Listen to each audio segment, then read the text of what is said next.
자, 이번 시간에는 누가 설교자가 될 수 있는가? 설교자는 대개 목사니까 누가 목사가 될 수 있는가? 로이드 존스 목사님의 이 설교와 설교자 6장에 나와 있는 말씀을 여러분에게 요약을 해서 말씀드리도록 하겠습니다. 자, 먼저 설교자 이야기를 하기 전에 설교가 무언가 여러분에게 잠깐 말씀드리겠습니다. 설교는 설교문이 있어야 설교를 할 수 있어요. 제가 여러분 여기 뭔가를 다 적어 갖고 왔잖아요. 이 설교문이 있어야 되잖아요. 설교문. 그 다음에 제가 여기 자리에 서서 설교 행위를 하고 있잖아요. 말하고 제수처를 써가고 이러면서 하잖아요. 그렇죠? 이 두 개가 합쳐져야 설교가 되는 거예요. 그렇죠? 예, 설교문이 있어야 설교할 수 있는 거고, 설교자가 무언가 지금 말을 하면서 막 동작을 써가면서 자기 걸 열심히 지금 하는 설교 행위, 이 두 개가 합쳐져야 설교가 되는 거예요. 자, 그러면 가장 중요한 게 뭐냐? 설교문 작성을 못하면 그럼 설교자가 될 수 없는 거예요. 이번 제목이 누가 설교자가 될 수 있는가? 미리 제가 답을 먼저 드리고 시작을 하려고요. 누가 설교자가 될 수 있는가? 아니면 없는가를 말씀드립니다. 첫째, 설교문 작성을 할 수 없으면 설교자가 안 되는 거예요. 될 수가 없어요. 이게 성경을 몇 구절을 읽고 그러면 어떻게 돼요? 이걸 논리적으로 기승전결 잘 이렇게 이제 해서 여기 듣는 사람이 들으니까 정말 이게 이렇게 흘러나가면서 결론이 이렇게 나오는구나. 성경 한 구절 읽고 딴 얘기하지 말고, 그렇죠? 성경 있는 걸 강해를 하면 이 구절에서는 이렇게뿐이 나올 수밖에 없는 거예요, 이게. 그렇잖아. 그 말씀을 할 수 있어야 된다는 그 말씀을. 그렇게 하려면 어떻게 돼? 말을 하기 전에 논리적으로 생각을 해서 말을 이렇게 서론에는 이렇게 적고 본론은 이렇게 해서 몇 개 정도 이렇게 나눠갖고 이 말씀 이렇게 해서 결론을 내가 이렇게 맺어야 되겠다 하는 설교문 작성이 안 되면은 그러면 설교를 하면 민폐가 되는 거예요, 민폐. 예, 그래서 제가 말씀드린 겁니다.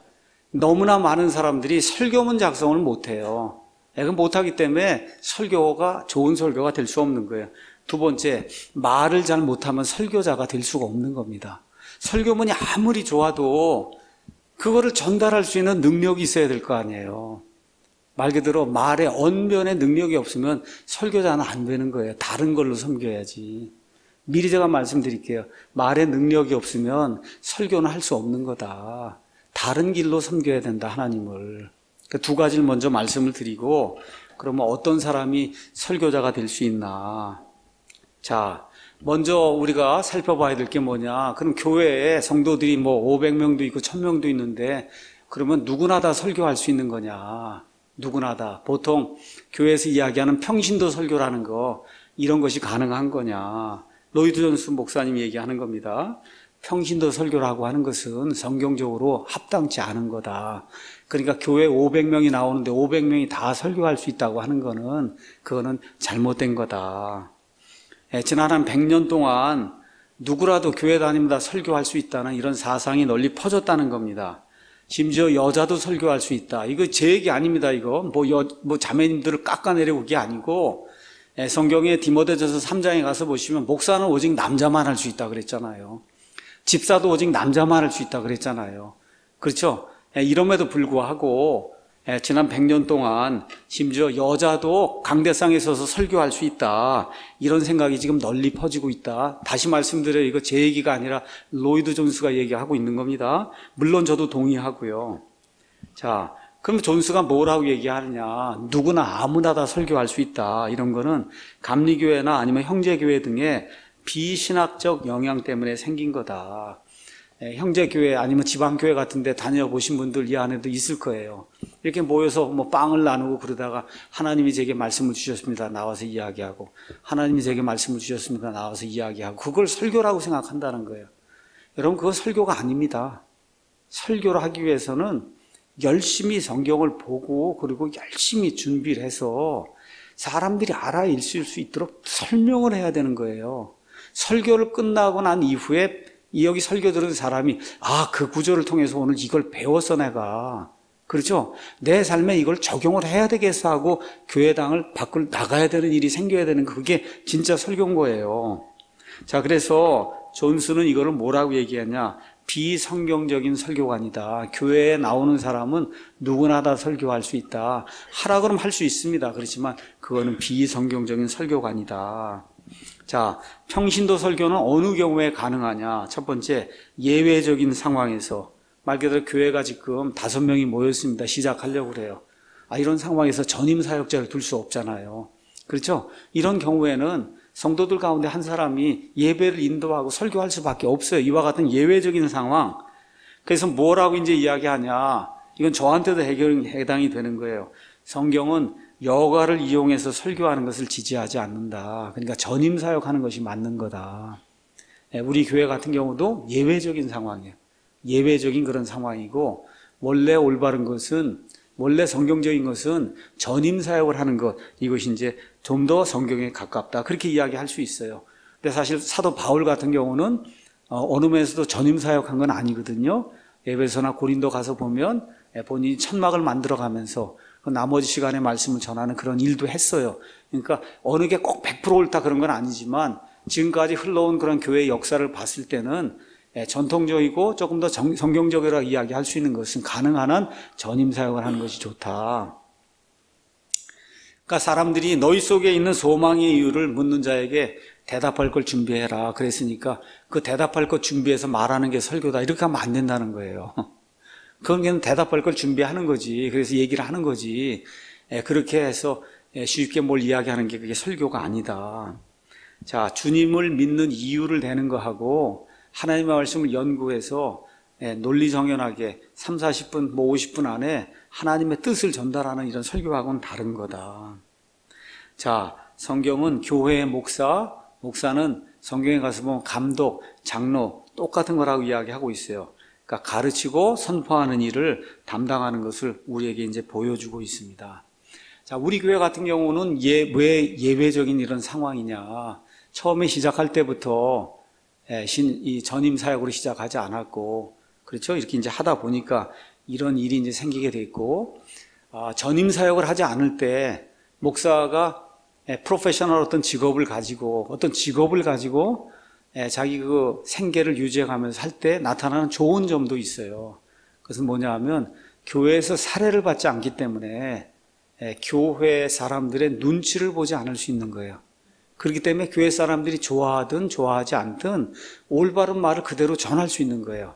근데 사람이 교회에서 녹을 받으면 그러면 이거 이야기하면 어떤 사람이 싫어할 텐데 저거 이야기하면 저 사람이 싫어할 텐데 이게 이렇게 되면 그러면 굉장히 어려워집니다.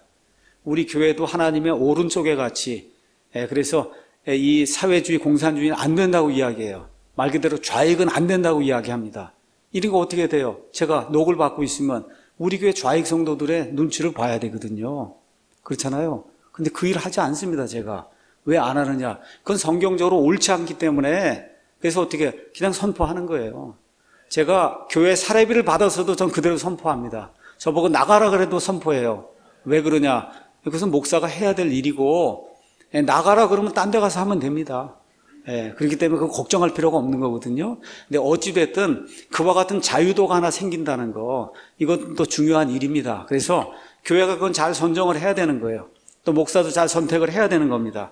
또 목사 자신도 내가 직업을 가지고 해야 될 건지 아니면은 그냥 전임 사역을 해야 될 건지. 근데 한번 여러분 생각을 해보세요. 지금 교회를 하나 시작하려고 그러면 예배 처소를 얻어야 되잖아요. 그렇죠? 다달이 월세를 줘야 되잖아요. 자, 이런 가운데 전임 사역자 사역 그 사례비까지 주는데 교인 5명, 10명으로 교회가 시작이 되겠어요? 이게 그렇잖아요. 이게 현실적으로 거의 불가능한 거예요. 그렇기 때문에 이렇게 교회를 시작하려고 할 때 어쩔 수 없이 교회가 직업을 가지고 이렇게 시작하는 게 지금 현대교회에서는 그렇게 될 수밖에 없는 그런 상황이다. 그러니까 로이드 존스 목사 같은 경우는 유명도가 있고 뭐 이렇게 하다 보니까 뭐 영국의 제일 큰 그런 웨스트민스터 교회에서 오라 그러고 이렇게 하니까 이런 걸 경험을 못한 거지. 실제 현실 사회에서 지금 우리나라 목사들 가운데 교회에서 주는 그 사례비로 생활이 안 되기 때문에 제가 정확한 통계는 모르지만 50% 60%가 다 택시 대리기사하고 이렇게 한다는 그러한 그 통계가 나와 있어요. 그러니까 우리는 그냥 큰 교회 목사님만 보니까 어우 저렇게 월급도 많이 받고 차도 좋은 거 탄다 이렇게 생각을 하지. 거의 한 50% 정도, 이 조그만 그런 교회 거의 목회자들은 자기 그 사역 그 유지하기 위해서 밖에 나가서 다른 일을 할 수밖에 없는 그런 구조로 지금 교회가 이렇게 돼 있다는 거, 이것도 좀 생각을 해야 됩니다. 어찌됐든 중요한 거는 여기서 얘기하는 평신도 설교라고 하는 건 누구나 다 설교할 수 있다, 이건 아니라는 겁니다. 자, 그러면 평신도 설교, 누구나 다 설교할 수 있다. 그럼 여기에 왜 문제가 있느냐? 누구나 다 설교할 수 있다. 하나님의 영이 내게 임했다. 그리고 들어 나와서 이야기하는 거. 여기에는 가장 중요한 게 있어요. 소명이 결여가 돼 있다는 거예요. 소명이 결여가 돼 있다. 하나님의 부르심이 없다는 거예요. 이거 대단히 중요한 겁니다, 여러분. 목사에게 하나님의 부르심이 없는데 내가 신학교를 다녔으니까, 그렇죠, 이걸 내가 직업의 하나로 생각을 하고 그리고 목사를 하게 되면 그것처럼 불행한 일이 없다는 거예요. 그래서 소명이 결여가 된 상태에서 뭐 하나님의 말씀을 읽으니까 이 말씀을 전하라 그러고 이런 것 때문에 들고 나와서 이야기하는데 이거 안 된다는 거예요. 그래서 설교자는 반드시 소명이 있어야 된다. 소명 이야기는 조금 이따 하도록 하겠습니다. 다시 말씀드려서 스스로 그 일을 하고 싶어서 그 일을 하는 사람이 아니라는 거예요. 내가 이거 하고 싶어서 목회자를 하는 게 아니라는 거예요. 하나님이 나를 부르셨기 때문에 내가 목회자를 이걸 하고 설교자를 한다는 이 소명의식이 반드시 있어야 된다. 다시 말씀드려, 내가 결심해서 목사가 되면 안 된다는 거예요. 내가 결심해서 나는 목사가 돼야 되겠어, 그렇게 해서 목사가 되는 일은 그거는 성경적으로 합당치 않은 일이라는 거예요. 자, 그러면 소명이라는 걸 어떻게 알 수 있냐? 이게 대단히 중요한 겁니다. 소명. 저도 첫 번째 목회를 실패하고 그리고 초야에 묻혀서 제가 너무나 괴로운 그런 그 삶을 사는 가운데 캐나다 로키마운틴에 가서 그 눈 많은 그 산을 헤매면서 도대체 내가 왜 이러고 살아야 되냐, 이렇게 이런 적도 있었어요. 그 정도로 힘든 그런 삶이 목회에 실패한 이후에 그러고 있었어요. 첫 번째, 정신을 짓누르는 압박감이 있어야 돼요. 이 정신을 짓누르는 압박감, 이게 로이드 존스 목사가 이야기하는 거예요. 자기가 의사를 그만두고 목회의 길로 들어섰잖아요. 27살에 앞날이 창창한 이 사람이, 그렇죠, 이거 의사를 그만두고 그 많은 돈 벌 수 있고 명예를 얻을 수 있는 그 길을 그만두고 목회자의 길로 들어섰을 때는 정신을 짓누르는 압박감이 있었다는 거예요. 정신을 짓누르는 압박감. 자, 그런 이런 압박감이 있으면 어떤 일이 생기냐? 옆에 있는 사람이 보고 알 수 있다는 거예요. 아, 저 사람 정말 정신에 압박감이 있구나. 이런 일이 생기면 어떤 일이 생기냐? 다른 사람을 좀 이렇게 보살펴야 되겠다는 그런 것이 드러난다는 거예요. 드러난다, 옆에. 이걸 통해서 내가 저 사람을 어떻게 좀 도와줘야 되지 않겠는가. 제가 우리 신학원 다니는 그런 분들에게도 이번 주에 제가 편지를 보내려고 하다가 못 보냈어요. 우리 교회도 다니고 이렇게 이제 하면서 제가 안타깝게 생각하는 게 있어요. 오면 끼리끼리 본인들끼리만 모여 있어요. 이거 안 되는 거예요. 목회자가 될 가망성이 없는 거예요, 그게. 이걸 보고 이 교회엔 무슨 필요가 있고 내가 누구를 도와야 되겠구나 하고 나서서, 그렇죠, 물불을 가리지 않고 도우려고 하는 그런 마음을 갖고 있어야지. 오면 끼리끼리 이렇게 모여갖고 뭐 이런 얘기하면 안 되는 거예요, 이게. 아직 정신적인 압박감이 없는 거예요, 이게. 정신적인 압박감. 그렇죠? 그래서 내가 이거를 좀 어떻게 하든지 조금 쉽게라도 이렇게 해서 어떻게 하든지 가르쳐줘서 구원받지 못한 형제가 있으면 좀 구원받도록 하고, 구원받았는데 아직도 뭐가 교리가 부족한 사람 내가 이거 어떻게 좀 세워줘야 되겠다. 이와 같은 정신적인 압박감이 이 사람을 짓눌러야 되는 거예요. 자, 그럼 정신적인 압박감은 뭐냐? 설교를 하지 않고서는 배길 수 없다고 하는 그런 마음이 생겨야 되는 거예요. 그 마음이. 자, 그래서 스펄전은 이걸 뭐라고 얘기했냐? 이것만 이야기하면 안 됩니다. 제가 그 다음 거 같이 이제 밸런스를 이제 이루어야 되는데, 스펄전이 다른 일도 잘할 수 있으면 그 일을 해라. 알겠죠? 다른 일도 잘할 수 있어요. 그럼 굳이 설교자가 되려고 노력하지 말라는 거예요. 다른 일도 잘할 수 있으면 그 일을 해라. 그 일보다는 내가 설교하는 일을 잘할 수 있다 해야 설교자가 돼야 된다는 거예요. 여러분 이해하시겠습니까? 예. 그래서 로이드 존스가 경험적으로 자기가 느낀 걸 이렇게 이야기하는 거예요.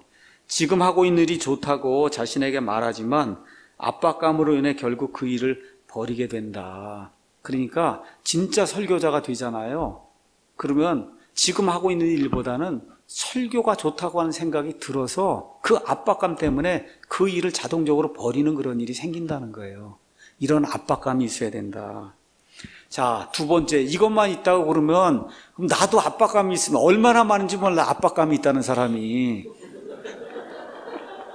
여기로만 해서 끝나면은 그러면 목사님 저도 압박감이 있다 그러는데 이걸 해결을 해줘야 되잖아요. 근데 그게 압박감으로 끝나는 게 아니고 두 번째가 있어요. 뭐가 있냐? 하나님, 저는 이 일을 제가 부족해서 도저히 감당할 수가 없습니다 하는 두려움이 동시에 그를 압박을 해야 되는 거예요. 이 두 가지가 제가 여러분에게 두 번째 목회를 시작하면서 분명하게 말씀드릴 수 있는 게 있어요. 첫 번째 압박감과 두 번째 두려움이 제 안에 있었어요. 첫 번째 압박감과 두 번째 두려움. 내가 이걸 다시 한 번 하다가 망쳐놨잖아요. 이렇게 이제 했는데 또 다시 이걸 할 수 있겠는가. 그러니까 어떻게 돼요? 안 하려고 도망을 치는 애를 쓰는 게 나타나야 되는 거야. 남들이 봤을 때 저 사람이 압박감이 있는 것 같은데 본인은 못하겠다 그러고 못합니다 그러고 도망가려고 그러고 하는 그런 일이 있어야 되는 거예요. 그래서 로이드 존스 목사의 그 표현에 따르면 고린도전서 2장 3절에 있는 것처럼 내가 약하며 두려워하며 심히 떨었다 하나님의 말씀을 선포하는 그 이걸 준비하려고 하는 그런 가운데 이런 일이 있어야지. 자신이 만만해서 내가 신학교를 졸업하고 뭐 이렇게 해서 성경을 50번 읽고 그 다음에 뭐 세대주의 신학을 내가 다 완전히 독파를 하고 이렇게 하면 안 된다. 성경에 뿐만 아니라 역사적인 데이터가 있다는 거예요. 역사적인 데이터는 뭐냐? 위대한 설교자일수록 설교하기에 주저했다는 겁니다. 그 대표적인 사례가 누구예요? 이사야와 예레미야자예요. 성경에 나와 있는 대표적인 설교자, 그렇죠? 이사야와 예레미야가 그런 일을 했고, 여러분 바울이라는 사람이 나중에 그렇게 위대하게 됐지만 우리 요새 바울의 맥잡기 하잖아요. 맨 마지막엔 다 버림받고 자기 고향으로 들어가서 말 그대로 초야에 묻혀서 아무도 알아주지 않는 그런 삶을 살고 아라비아 사막에 가서 하나님과 교제하는 그런 삶을 살고 이렇게 저 맨 밑바닥까지 들어가서 나는 아무것도 할 수 없습니다. 그렇죠? 여기 또 대표적인 사례가 누구예요? 모세잖아요. 그렇잖아요. 미디안으로 도망가서 나는 그냥 양 똥이나 치고 그러고 살아야 되겠다 그러고 양 치고 돌아다니는 그런 일을 하고 모든 걸 다 놓고, 그렇죠? 예, 이렇게 하는 가운데 하나님이 힘을 주시니까 그 일을 감당을 하잖아요. 그러니까 압박감과 두려움 없이 설교자로 서는 거는 무모한 일이다. 그래서 제가 무슨 책을 읽으라 그랬어요? 목회 위험한 소명. 그렇잖아요. 폴 출입의 목회 위험한 소명 책을 제가 읽으라 그랬잖아요. 그래서 읽어야 돼요. 이 두 가지 압박감과 그 다음에 이 두려움, 이 두 가지가 공존하는 가운데 하나님이 세우시면 세우는 거예요. 내가 하려고 해서 되는 거 아니야. 하나님의 때가 오면 세워지는 거예요. 제가 얘기했잖아요. 첫 번째 그거 할 때 망했잖아요. 제가 망했어요. 그때 왜 이런 뭐 압박감이 두려움 이런 거 없었거든. 그때 어쩔 수 없이 제가 해야 될 수밖에 없는 상황이 되고 사람들이 해야 된다 그러니까 제가 신학교도 졸업하고 그랬으니까, 그러니까 안수도 받고 그렇게 해서 목회자가 된 거예요. 그때 아무것도 모르고 교회가 뭔지도 모르고 설교가 뭔지도 모르고 그리고 섰더니 2년 만에 쫙 교회가 가라앉잖아요. 그렇게 된 거예요. 근데 최소한 두 번째 교회를 할 때는 이러한 압박감과 그 처절하게 저 밑으로 떨어져 갖고 도대체 이거 앞으로 어떻게 사나 하는 이러한 것들이 이게 있고, 이러한 경험을 바탕으로 해서 두 번째 교회를 하는 가운데 여기까지 이제 오게 된 거예요. 자, 그러면 어떤 사람이 와서 난 압박감도 있고 두려움이 있다. 그러니까 나 목사가 돼야 되겠다. 이렇게 이야기하면, 그러면 어떻게 이거를 점검해야 되느냐. 점검을 해야 될 거 아니에요. 그래서 교회가 바로 여기에 등장을 하는 거예요. 그러니까 어떤 사람이 목사가 돼야 되겠다. 그렇게 이야기하면 교회가 이 사람에게 하나님의 소명이 있는가 없는가를 점검을 해야 된다는 거예요. 교회가 어떻게 해야 돼요?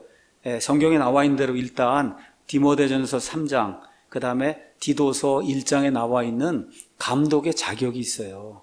그 감독의 자격, 일단 하나하나의 남편이고 자식들을 잘 가르치고, 그렇죠? 손님 대접을 잘 하고, 여기 나와 있는 그와 같은 가르치기를 잘 하고, 나와 있는 기본적인 덕목이 있어요. 일단 그거는 패스해야 될 거 아니에요. 그렇죠? 그 기본적인 덕목은 패스해야 될 거 아니에요. 그게 일단 장가는 가야 될 거 아니에요. 그렇잖아요. 일단 장가를 가서 자기 집안을 잘 다스려야 될 거 아닙니까? 가르치기를 잘 하는 게 드러나야 될 거 아니에요. 손님 대접하기를 잘 해야 된다. 남편과 아내가 이렇게 와서 교회에서 이렇게 활동하고 섬기는 걸 보니, 아, 참 저 사람들은 남을 잘 섬기는구나. 이게 나타나야 될 거 아니야. 내 집을 오픈을 해서 우리 집에 와서 오라 그러고, 같이 교제도 나누자 그러고, 커피도 한 잔 사주기도 하고, 이런 일들이 나타나야 될 거 아니에요? 그게 기본적인 덕목이에요. 그렇죠? 예, 이렇게 이제 한 이후에 또 사도행전 6장에 가서 보면 정직하다는 그런 평판이 있어야 된다. 그렇죠? 이런 여러 가지 덕목이 있으니까 이런 것들 우리가 가지고 이 사람을 점검을 해야 돼요.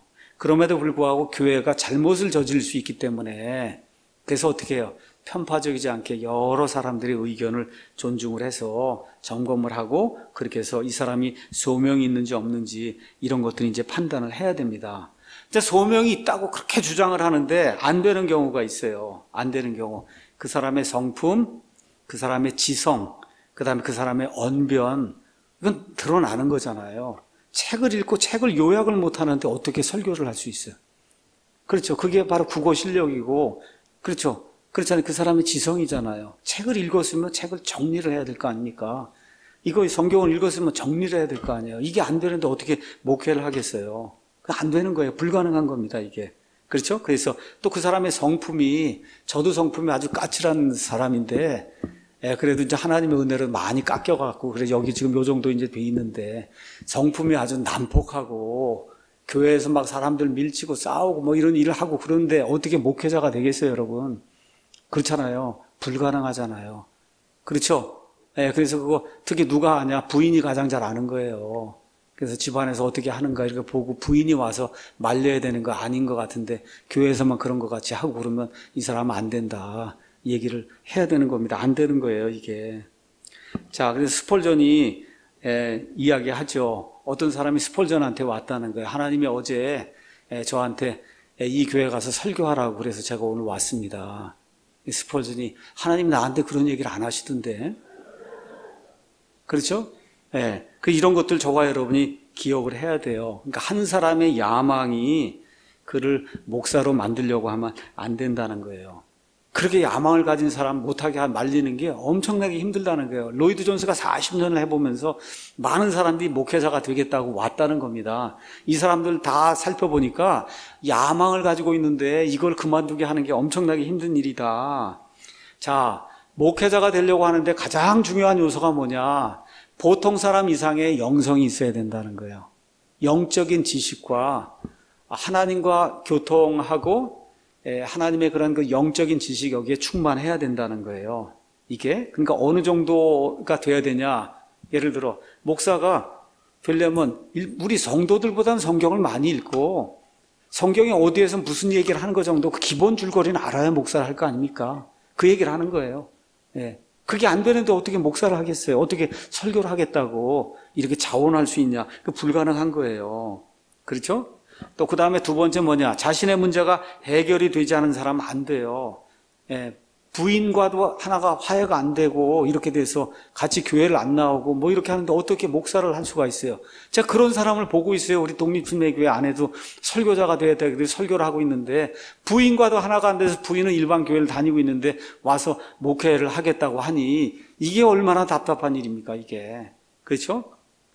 그래서 교리적으로 부인과 가족이 하나가 안 되고, 그래서 가정이 하나가 안 되는데 어떻게 목회를 하겠어요?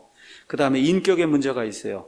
경건해야 돼요. 누가 봐도 경건해야 되고 지혜로운 그런 사람이라야 목회자가 되는 거다. 제가 말씀드렸듯이 미국의 아이비리그라고 하는 그런 좋은 학교들은 다 목사를 길러내기 위해서 그 사람들 가운데 제일 우수한 사람들을 목사를 길러내기 위해서 만든 학교가 그게 아이비리그 학교예요. 그러니까 보통 사람 이상의 지혜가 있고 지식이 있고 영성이 있고 이렇게 돼야 일단 그 사람이 목회를 할 수 있는 거다. 자, 이런 것들이 만족된 이후에 목회할 수 있는 능력을 이제 살펴봐야 된다는 거예요. 그럼 목회할 수 있는 능력은 뭐냐? 일단 성경을 이해해야 목회를 할 거 아닙니까? 그렇죠? 성경을 통합적으로 창세기부터 요한계시록까지 어느 구절 어디를 설교를 해도 충돌이나 모순을 일으키지 않는 설교를 할 수 있는 능력을 가져야 된다는 거예요. 그게 뭐냐? 조직신학이 올바로 박혀 있어서 하나님에 대해서, 예수님에 대해서, 성령님에 대해서, 마귀에 대해서, 천사들에 대해서, 지옥에 대해서, 천국에 대해서, 인간에 대해서, 구원에 대해서, 죄에 대해서, 성화에 대해서, 그렇죠. 이 다음에 재림에 대해서, 휴거에 대해서, 천년왕국에 대해서, 그렇죠. 이 모든 것들이 일목요연하게 이것이 똑바로 이렇게 정립이 돼 있어서 성경 어디를 펴고 설교를 해도 이 사람 설교에 모순이 나타나지 않고 충돌이 나타나지 않는 이런 일을 할 수 있어야 되는 거다. 그 일을 위해서 신학이 이제 필요한 거예요. 말씀을 잘 이해하고 최소한 성경 말씀에 어디에 뭐가 있는 걸 알아야 여러분 목사로서 제일 어려운 게 뭔지 아세요? 다음 주에 뭘 설교해야 될까? 이게 떠오르지 않으면 죽는 겁니다. 이거 시간은 자꾸 오는데 여러분 이게 쉽질 않아요. 다음 주 이거 이렇게 성경 말씀이 많은데 도대체 뭐를 설교해야 될까? 이게 안 떠오를 때가 있어요. 정말 힘든 겁니다, 이거. 그렇죠? 그러니까 뭐가 있어야 되냐? 성경을 많이 알고 있어야 돼요. 일단은 많이 알고 있어야 일단은 뭐라도 하나 주제를 잡아서 그 설교할 수 있는 그 시간을 넘길 수 있는 거예요. 그런 시간이 저에게 있는 거예요. 뭐 저라고 해서 막 그냥 틀어놓으면 막 설교가 나오는 게 아닙니다, 이게. 얻을 때 부부싸움 하거나 뭐 이렇게 해서 그냥 푹 쳐주고 그럼 그쪽에 설교하기가 어려운 거예요. 어려워요, 그게. 그러면 그렇게도 어떻게 해도 설교해야 될 거 아닙니까? 그렇잖아요. 그러니까 이 설교를 하기 위해서 많은 성경 말씀을 알고 있어야 된다. 세 번째, 언변의 능력이 없으면 설교 못하는 겁니다. 아까 제가 이미 말씀드렸습니다. 말을 잘 못하고 제대로 설명을 못하고 논리정연하게 못하면 설교자가 될 수 없는 거예요.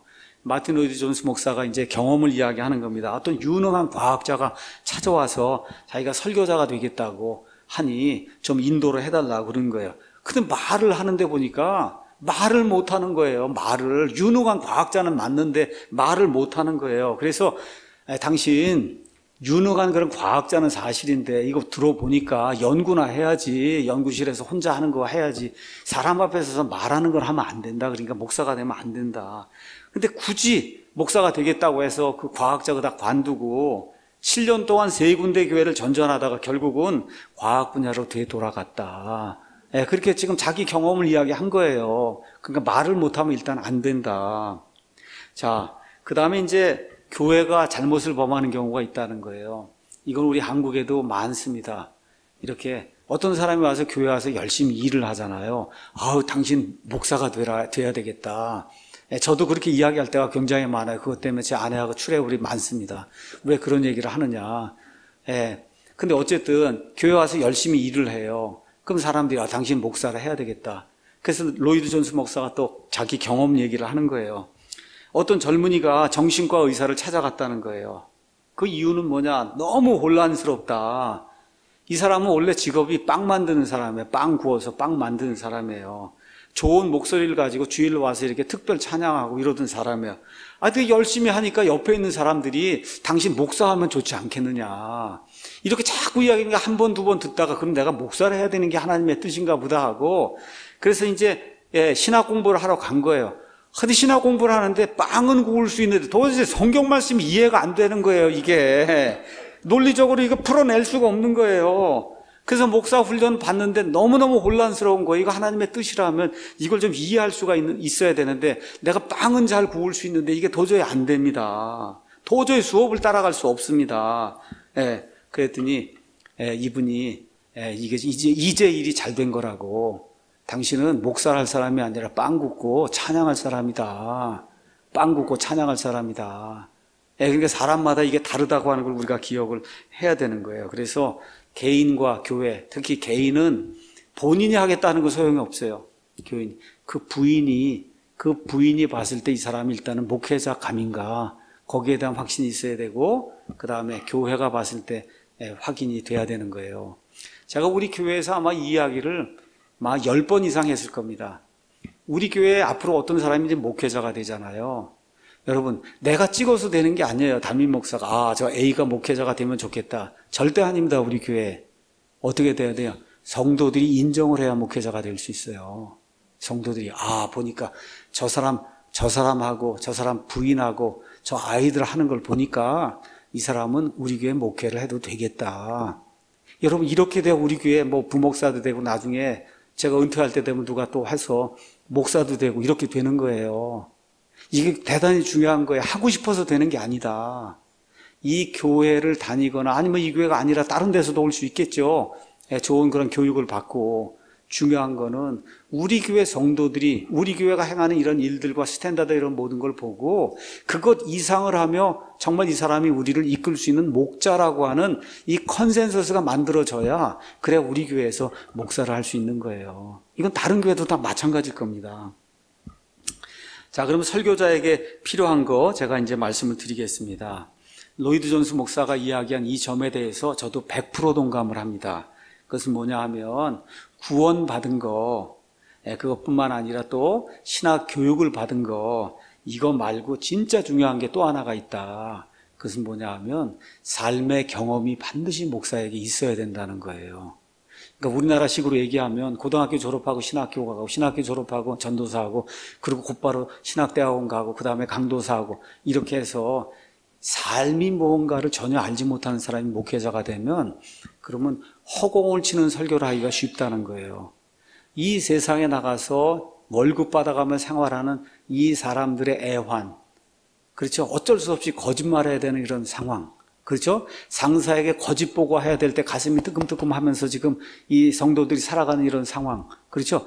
이런 걸 하나도 알지 못하고 그저 저 하늘의 천상에서만 살다가 여기 고고하게 그런 목소리를 가지고 여러분 잘 살아야 됩니다. 이거 얘기하면 여기 있는 사람들에게 절대 은혜를 끼칠 수 없다는 거예요. 여러분 이해하시겠죠? 예. 그래서 로이드 존스가 대단히 중요하다고 얘기하는 거예요. 그래서 이런 삶의 경험이 없으면 그러면 설교가 이론에 지나지 않을 가능성이 크다는 거예요. 이론에 지나지 않는다는 거예요. 그래서 성경이 이렇습니다. 그러니까 여러분 이렇게 하십시오. 여러분 그거 누가 얘기 못 하겠어요. 근데 그걸 통해서 사람 변화가 되지 않는다. 사람이 변화가 되지 않는다. 그래서 회중의 문제를 이해하지 못해요. 한 번도 경험해보지 못하는 거 어떻게 이야기하겠어요? 그렇잖아요. 그러니까 회중의 문제가 뭔지를 이해하지 못하기 때문에 그러다 보니까 어떻게 되느냐, 회중 문제가 아니라 자기 문제를 풀려고 하는 이런 식의 설교가 된다는 거예요. 그래서 설교자는 이 자리에 왜 서느냐, 회중의 문제를 해결해 주려고 서는 거예요. 그러면 회중이 어떠한 고통과 핍박과 애환과 정말 사회의 각종 부조리 속에서 본인도 할 수 없이 죄를 짓는 가운데 이렇게 살고 있는 이 절박한 그런 그 심정, 그거를 요만큼이라도 느껴봤어야 그래야 그 심정을 가지고 설교를 할 수 있다는 겁니다. 그렇죠? 그래서 목회를 시작하기 전에 세상에서 직장 생활하고 사업 등을 해보는 것이 좋다. 그래서 미국 같은 경우는 세 개의 프로페셔널 직업이 있어요. 그것은 다 일반 대학을 졸업하고 가는 거예요. 첫 번째가 의사입니다. 의사가 되려면 일반 대학을 졸업을 하고, 그리고 요새 의사 되는 애들 가서 보면 또 1년 정도는 쉬어요. 그리고 세상 나가서 이 세상 돌아다니고, 그 다음에 의사가 되는 아이들이 많아요. 의과대학에 들어가요. 그 다음에 변호사가 있어요. 그것도 일반 대학을 다녀야 돼요. 일반 대학 다닌 다음에 곧바로 변호사 하는 사람 거의 없습니다. 또 가서 직업을 가지고 이렇게 하는 가운데 나중에 다시 변호사를 해야 되겠구나 해서 로스쿨을 가는 거예요. 세 번째 프로페셔널 직업이 뭐냐? 목사입니다. 일반 대학을 다녀요. 다니고 세상 직업을 가져보고 이렇게 하는 가운데 나는 정말 하나님의 말씀을 선포해야 되겠다. 이렇게 됐을 때 다시 신학대학원을 가서 프로페셔널 대학원을 마치게 되는 거예요. 그러니까 그 프로페셔널 직업이 세 가지가 있는 거예요. 의사, 그 다음에 변호사, 그 다음에 목사는 그래서 일반 대학을 가능한 한 이렇게 다니면서 경험을 쌓고 그 이후에도 일반 직업을 가지고 경험을 쌓고 그 이후에 정말 내가 소명이 있어서 목사도 하고 변호사도 하고 의사도 해야 되겠다 할 때 가는 게 프로페셔널 스쿨이에요. 프로페셔널 스쿨. 이런 것들도 기억을 해야 되는 겁니다. 그래서 고등학교 졸업하고 곧바로 신학교 가고 그 다음에 신대원 가고 그 다음에 강도사 되고 목사가 되는 것은 바람직하지 않다. 제 이야기일 뿐만 아니라 로이드 존스가 우리에게 이야기하는 거예요. 자, 그 다음에 이제 또 하나가 지적인 훈련이 필요하다. 가능하면 대학에서는 예술이든 과학이든 일반적인 훈련을 받아야 된다. 여러분, 제가 설교를 할 때 가장 중요하게 여기는 게 뭐냐? 논리성이에요. 내가 구원을 받아야 되는데 논리적으로 설명을 해야 돼요. 자, 그런데 왜 제가 그렇게 할 수 있느냐? 그거는 내가 대학 교육과 대학원 교육과 박사과정이고 모든 거 하면서 그렇게 논리적으로 데이터를 가지고 논리적으로 이런 걸 제시할 수 있는 그와 같은 훈련을 제가 받은 거예요. 대학 4년, 그렇죠. 대학원 6년, 10년 동안 그런 훈련을 받았기 때문에 그래서 어떤 텍스트를 가지고 이렇게 설교를 해도 논리적으로 저건 정말 말이 안 돼. 이런 설교를 하지 않는다는 거예요. 이거 누가 들어도 그렇죠. 이건 논리적으로 이게 맞는구나. 이런 게 필요하다는 거예요. 그래서 체계적으로 논리적으로 사고하고 추론하고 말하는 것이 그래서 중요하다. 그래서 우리식으로 얘기하면 국어를 잘해야 되는 겁니다. 국어. 문단의 대강, 문단이 뭘 얘기하는지 이걸 잘 해야 되는 거죠. 그래서 말틴 로이드 존스는 신학교를 하지 않고 그리고 의학을 하고 목사가 됐어요. 그렇죠. 이러다 보니까 사실 말틴 로이드 존스는 신학대학원이나 이런 거 다니는 거를 그렇게 강조하지 않습니다. 그거 다닌다고 목사가 더 좋은 사람이 되고 그런 건 아니다. 이 사람 자체가 이렇게 하고 40년간 설교를 하고 20세기 최고의 설교자라고 그랬잖아요. 근데 아이러니가 뭐예요? 신학교를 안 다녔어요, 여러분. 신학교를 안 다녔는데도 이렇게 설교에 대해서도 이렇게 최고의 명절을 남길 정도로 이렇게 썼잖아요. 그러니까 이분은 그거에 대해서 그렇게 크게 이렇게 이야기를 하지 않아요. 그럼에도 불구하고 저는 분명하게 이야기할 수 있는 게 우리 독립침례교회에서 목회를 하려고 할 때 우리 교회에서 하고 있는 신학원 정도의 그런 그 신학적인 훈련이 없이 한다고 하면 그 목회에 성공하기 어렵습니다. 어렵어요. 왜 그러냐면 성도들의 수준이 이미 거기까지 올라와 있기 때문에 그게 힘들다. 자, 이런 훈련 뒤에 성경과 성경 메시지에 대한 특별한 훈련이 필요한데 가장 중요한 게 조직신학이다. 그렇게 말씀을 드렸어요. 조직신학. 그 조직신학이 잘못이 되면 그럼 성경을 다른 틀로 보게 되는 거예요. 다른 틀. 그래서 우리는 바이블 빌리버가 돼야 되는 거예요. 알미니안주의다, 칼빈주의다 이런 게 아니라 우리는 바이블주의가 되는 거예요.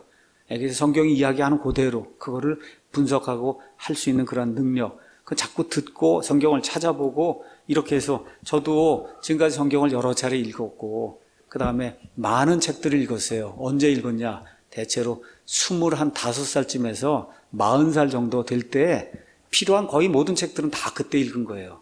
그때 그 이후로는 주로 디보셔널한 리딩만 하는 거예요. 이렇게 경건을 위한 그런 한 것만 하지 나머지 교리적인 거나 이런 모든 거는 이미 35이고 다 될 때까지 다 정립을 한 거예요. 다 정립을. 이렇게 해서 그렇게 공부를 하고 내가 나름대로 독서를 하고 이렇게 이제 된 거거든요.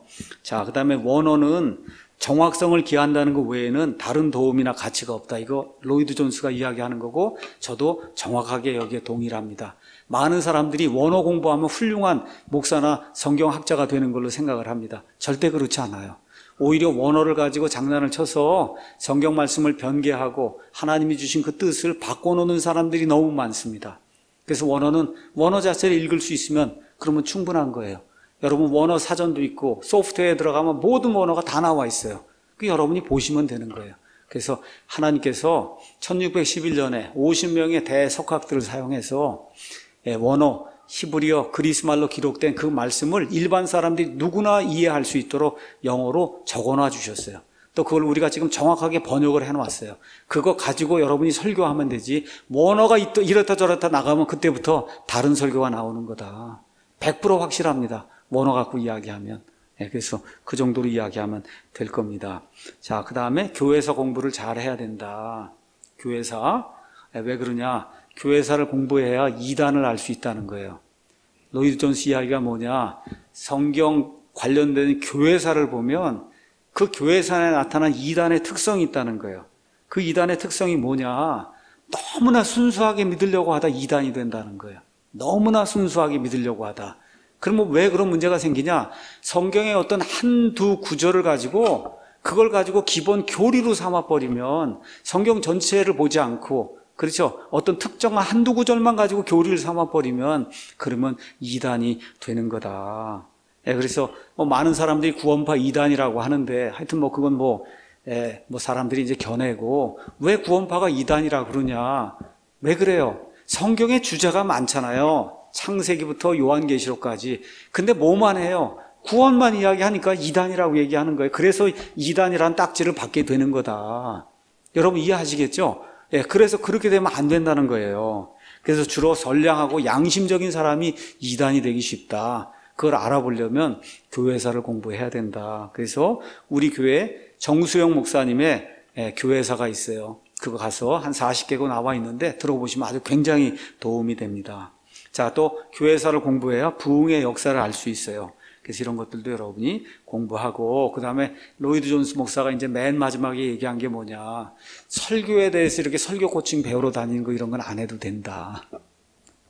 오늘 제가 어쩔 수 없이 지금 하고 있는 건데, 설교학이라든가, 그렇죠. 누구 설교 세미나가 있다든가, 설교를 잘하게 만들어준다는데 이런 데 쫓아다니면 안 된다. 그거는 맨 마지막에 이렇게 해야 되는 거다. 자, 결론은 이제 말씀드리겠습니다. 로이드 존스 목사님의 결론이에요. 설교는 가르쳐서 될 일이 아니다. 제가 오늘 여러분에게 말씀드릴게요. 설교는 가르쳐서 될 일이 아니다. 그러니까 설교자는 태어나지 가르쳐서 만들어지지 않는다는 거예요. 그럼 왜 우리가 설교 코칭을 하냐? 설교에 관한 이런 책을 목사님 왜 썼냐? 이거는 설교자로 태어났는데 태어났다 그래서 곧바로 설교자가 되는 게 아니거든요. 그렇잖아요. 부족한 게 많아요. 그런 부족한 것들을 이렇게 잡아줄 수는 있어도 전체적인 틀로 이 사람이 설교자가 되느냐 안 되느냐는 이미 태어날 때 결정이 돼 있다는 거예요. 그러니까 보시고 나는 아니다 생각이면 빨리 그만두는 게 그게 좋은 겁니다. 좋은 거예요. 그래서 존스는 심지어 이렇게 설교 코칭하는 것도 반대예요. 본인이. 그걸 뭐라 그랬냐. 창녀가하는 짓이다 그랬어요. 이게 설교 코칭하는 거, 기술을 배워갖고 뭘 하려고 하는 거. 저는 그렇게까지 생각하지 않습니다. 왜 그러냐? 설교 코칭이 설교자를 만들지 못해도 설교자의 여러 부족한 그런 부분을 개선시킬 수 있다고 저는 그렇게 믿습니다. 왜 그러냐? 저도 이런 책을 통해서 변화가 됐고, 제가 지금까지 이렇게 사랑침례교회 하면서 많은 책들을 소개하고 나 자신도 많이 보는데 어떤 책을 가장 많이 보냐? 설교에 관한 책을 가장 많이 봐요. 메가더의 것도 그렇고 파이퍼의 것도 그렇고, 이 사람은 설교를 뭐라고 얘기하나, 어떻게 얘기하나, 설교에 관한 책들을 가장 많이 보는 거예요. 가장 많이. 왜 그러냐? 내가 보지 못한 게 많이 있잖아요. 제 아내가 가장 많이 봤던 책도 설교에 관한 책이에요. 설교에 관한 책. 이제 이렇게 돼서 사실은 제가 여기까지 오게 된 것 중에 하나는 제 아내의 엄청난 채찍이 있었다는 거. 우리가 보통 지도 편달해달라 그러잖아요. 편달이 많았어요. 편달. 어떤 편달? 뭐 왜 혓바닥을 내미느냐, 뭐 손을 왜 이렇게 하느냐, 뭐 이렇게 뭐 하느냐 이렇게 해서 정신 똑바로 차리고 바르게 해야 된다, 이렇게 해서 그나마 그래도 많은 것들이 잡버릇이 다 없어진 거예요. 여러분, 이렇게 제가 이렇게 하고 서 있잖아요. 이게 이렇게 하고 저 화면으로 한번 이렇게 하고 30분 내내 이렇게 서 있어 봐요. 얼마나 이상하게 보이나, 화면이 그렇거든요. 그러니까 이렇게 하고 있으면 이상하게 보여요. 손을 왔다 갔다 하고 이렇게 해야 자연스럽게 보이는 거예요. 그걸 누가 가르쳐줘요? 제 아내가 가르쳐주는 거예요. 그렇게 하면은 이상하게 보이지 않냐, 이게. 그렇잖아요. 그 제가 볼 수 있어요? 안 보여요, 저는. 그러니까 그냥 편하게 놓고 이렇게 하는 거예요. 근데 그게 아니라 그 얘기 들으면 그럼 그다음부터는 안 하는 거예요. 가능한 왔다 갔다 하고 이렇게 하는 거예요. 이게. 그러니까 좋은 설교자는 아내가 만드는 거다. 아내가 불꽃 같은 눈으로 보고 당신 왜 그렇게 하느냐, 이렇게 하는 게 좋지 않냐, 혓바닥도 내밀지 말고. 혓바닥 얘기를 제가 수십 차례 들었어요. 근데 요새도 많이 나와요. 그런 거예요, 그게. 그렇게 해서 모든 잡버릇까지 다 없애고 이렇게 해서 설교자가 이렇게 만들어져 가는 거다. 그래서 설교자 아내가 설교자의 부족한 점을 지적을 해줘야지. 우리 교회 집사가 하겠어요? 누가 하겠어요? 감히 목사한테 와서 목사님 왜 이러냐, 이러고 누가 얘기해요? 이론적으로는 가능하지만 실질적으로는 그게 거의 불가능해요. 그게 현실이에요. 그러니까 목사의 아내가 되는 사람이 잘 봐야 돼. 이렇게 보고, 아, 이렇게 하면 안 되겠구나, 빨리 가서 코칭을 해줘야 되겠구나. 자, 그래서 또 하나 마지막으로 제가 가장 많이 하는 것 중에 하나는 뭐냐, 다른 사람 설교를 많이 듣는 겁니다. 다른 사람도 나보다 다 훌륭하다는 사람들, 그렇죠? 위얼스비, 그 다음에 존 파이퍼, 그 다음에 존 메가더 뭐 등등 해서 여러 사람의 설교를 많이 들어요. 많이. 또 요 근래에 제가 말씀드렸잖아요. 빌리 그레함 설교를 듣는다고요. 빌리 그레함 그 젊을 때 타락하기 전에 그 설교를 들으면 말 그대로 천상의 설교 같아요. 설교가. 이 영어, 미국식 영어가 아니라 영국식 영어가 이게 혼합이 된 상태로 이렇게 하면 정말 천둥이 울리는 듯한 그런 그 설교를 해요. 그러니까 자꾸 듣는 거예요. 아, 이렇게 하는구나. 이렇게 보고 이렇게 듣는 겁니다. 또 워렌 위얼스비라든지 이런 사람들의 주석, 이건 제가 다음에 이제 다시 이제 어떤 걸 하는지 설명을 해드릴 겁니다. 좋은 소프트웨어도 쓰고. 그래서 다른 사람들이 잘 해놓은 그런 설교, 이거를 잘 가지고 내가 잘 다듬어서 내 것으로 만들어서 쓰면 되는 거예요. 이걸 하기 위해서 가장 중요한 게 뭐냐? 영어를 할 수 있어야 돼요. 모든 자료가 영어이기 때문에. 그래서 영어를 잘하면 거기 교회 목사가 영어를 그래도 하고 그러면 성도들이 다양한 요리를 먹을 수 있는 거고, 영어가 안 되고 그러면 좀 부족하죠. 그냥 단품 하나짜리 요리만 계속 먹을 수밖에 없는 그런 일이 생기게 되는 거다. 최종 결론 드리겠습니다. 어떤 사람이 설교할 수 있냐? 하나님을 사랑하는 사람, 영혼을 사랑하는 사람, 진리에 대한 지식이 있는 사람, 성령님의 강한 역사를 믿는 사람, 이거 외에 나머지 거는 다 부수적인 거다. 이게 로이드 존스 목사님이 이야기하는 누가 설교자가 될 수 있는가, 여기에 대한 핵심 내용이었습니다. 여기까지 하고 마치겠습니다.